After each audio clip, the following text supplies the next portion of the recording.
All right, Aisha, I'm super excited to have you here and talk to you today about Airbnb experiences. I see you host basically two Airbnb experiences, and one of them has more than 500 reviews, which I was checking out earlier before we got on this call. So tell me more about it. First, tell us more about yourself and your background. Okay, so my name is Aisha, and I'm from London, and I started off studying chemistry. And over the years, I was fortunate enough to work in certain science industries. I started off in Norwich, and then I wanted to move back to London because I missed my family. But then I realized how difficult it is to kind of reintegrate back into London once you've left. I mean, London can be quite hectic with so many people. It can be difficult to make new friends, to kind of expand your network. And then over the last couple of years, I started going out again, reconnecting with people. And when Airbnb launched the experiences side, I thought it would be a great way to meet new travelers and get them to be more comfortable in London. But more in particularly to make sure that they experience the authentic side of London. With so many commercial things and so many distractions, I feel like so many travelers end up missing out on the best of London. And I thought, having been away and coming back, I could kind of be that bridge for them, and also for locals as well as expats. So you have locals also booking your experience on Airbnb, so not just tourists coming from abroad, right? Yeah, locals and also local travelers, people coming up from up north, south of the UK, and also within London. Oh my God, that's amazing. So there's opportunity just not only for travelers, basically. So there's opportunity for Airbnb experience hosts for actually locals, getting to know them and basically connecting with them. When did the Airbnb experiences start in London? Do you know? When? Over 2 years ago now. Over 2 years ago. Okay. And you basically started hosting your experiences when they just launched? More or less a year after they launched. So I was in maybe the second or third batch of people who started it. And tell me more, how did you learn about it? Who told you, Aisha, you have to go and you have to start your Airbnb experience, or did you discover it on your own? Tell me more. Over the years I've been back in London, I've always had a passion for showing people, friends around London. So I used to be on certain travel websites and groups, and I would invite travelers who are solo travelers to come and meet me and hang out, or for me to show them London just out of my spare time. And then because I use Airbnb as a platform to book homes when I'm traveling, yeah. I saw that they launched experiences section, and the idea is for you to put your passion on there. And so with passion of kind of showcasing London, I thought it kind of happened quite organically. So you mentioned basically that before Airbnb experiences, you were using other websites. Can you give us examples of other websites out there?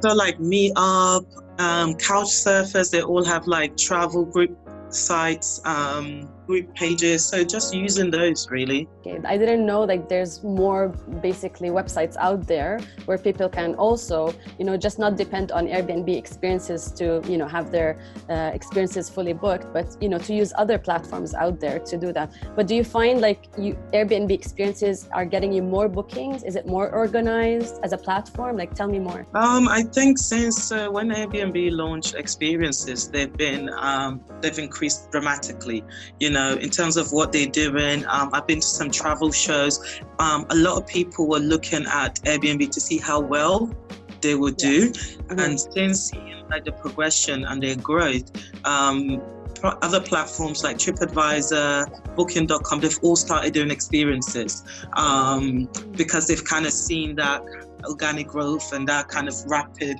need for it. Tell us more, when you started your Airbnb experience, how did you price it? How did you know how to price it? Pricing it is based on the quality. So Airbnb experiences all have to pass a quality standard. So although anybody's welcomed, it needs to fit certain criteria. So they don't just allow anything.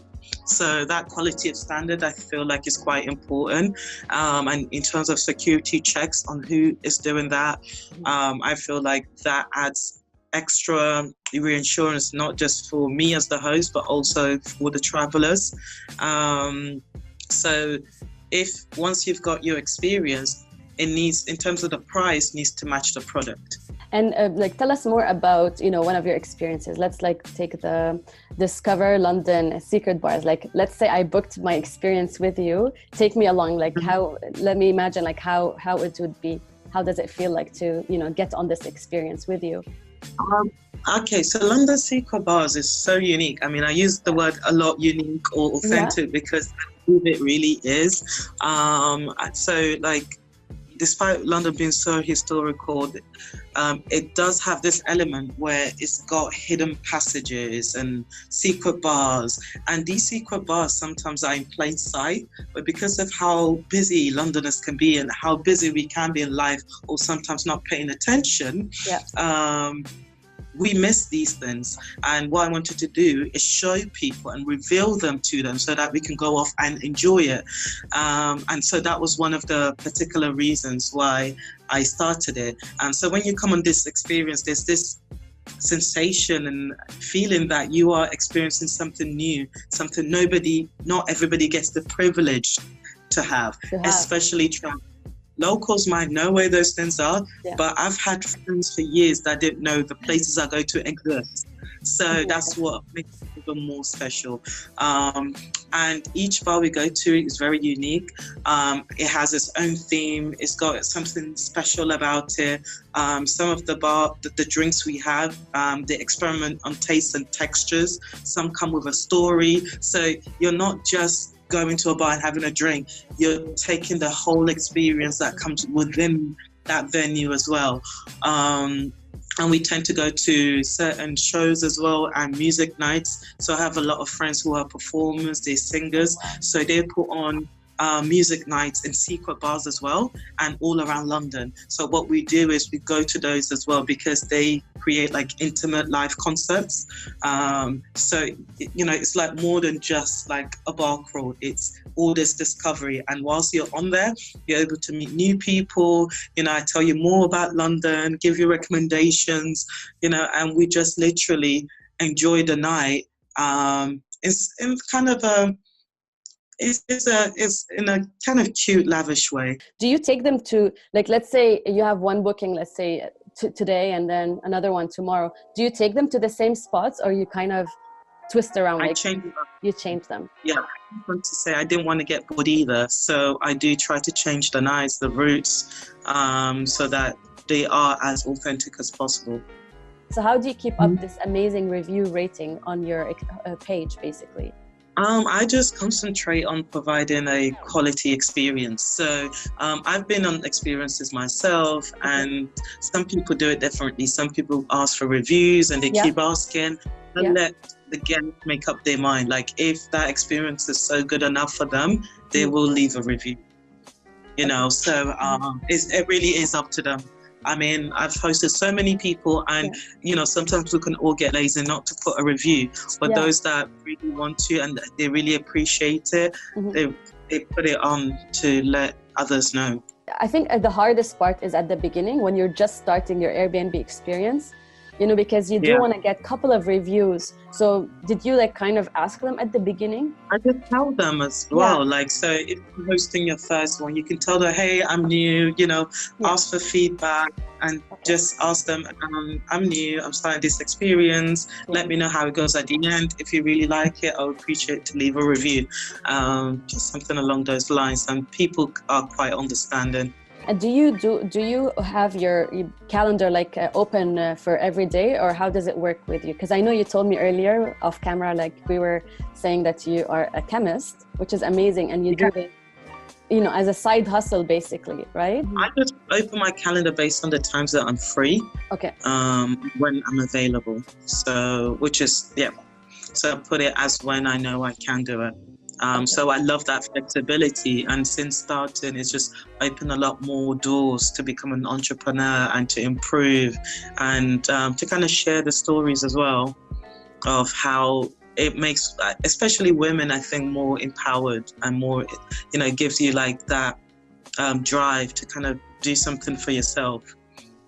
100%. That's amazing. So do you know anybody that started Airbnb and they're doing it full time? Yeah, I mean, if you have, there's a lot of freelancers, those who are retired, they can do it full time. They have done. People have made it quite successful that they've left their jobs and do that full time. So there is room for whichever growth that you want. Yeah. Yes. Do you promote your Airbnb experience on social media? I do it. I do social media a little bit. Again, that's when I have time, but predominantly a lot more. Everything comes through Airbnb. I'm also the Airbnb community leader in London. So I look after all the experience hosts in London as well. And none of us have had any issues whatsoever. And as I said, in London, we've got maybe 300 to 400 experiences now. And how did you get into the community? Tell us more. So a community leader is somebody who is quite proactive, somebody who looks at helping other experience hosts, who want to kind of grow that community, and is a place where we can ask questions, things that we're not sure of.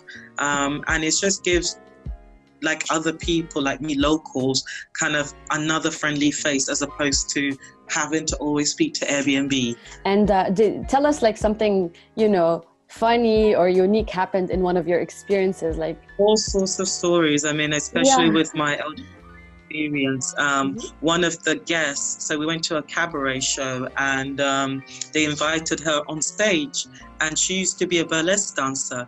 So she started stripping basically and started giving us a burlesque show. It was incredible. Everybody loved her.